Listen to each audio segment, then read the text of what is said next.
চিকিৎসা শেষ, প্রেসক্রিপশন হাতে নিয়ে বেরিয়ে গেলেন বৃদ্ধ।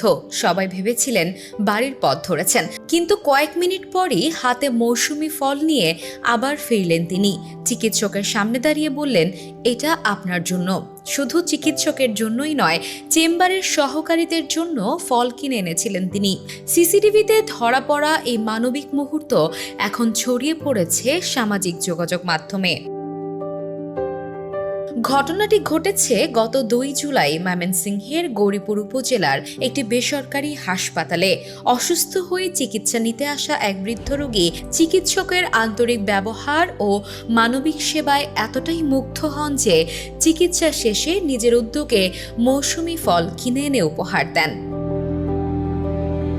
জানা গেছে, ওই চিকিৎসকের নাম ডাক্তার আসাদুজ্জামান চৌধুরী। তিনি নিজেই সিসিটিভিতে ধারণ করা ভিডিওটি সামাজিক যোগাযোগ মাধ্যমে প্রকাশ করেন। পোস্টে তিনি জানান, কয়েকদিন আগেও এক নারী রোগী নিজের হাতে রান্না করা খাবার এনে দিয়েছিলেন। এবার এক বৃদ্ধ রোগী জোর করেই তাকে এবং চেম্বারের সহকারীদের ফল খাইয়ে গেলেন। এমন ভালোবাসাই তাকে আরও নিষ্ঠার সঙ্গে মানুষের সেবা করতে অনুপ্রাণিত করে। ভিডিওটি প্রকাশের পর নেটিজেনদের প্রশংসায় ভাসছেন এই চিকিৎসক। অনেকেই লিখেছেন, একজন চিকিৎসকের সবচেয়ে বড় অর্জন অর্থ নয়, বরং রোগীর বিশ্বাস, ভালোবাসা ও দোয়া।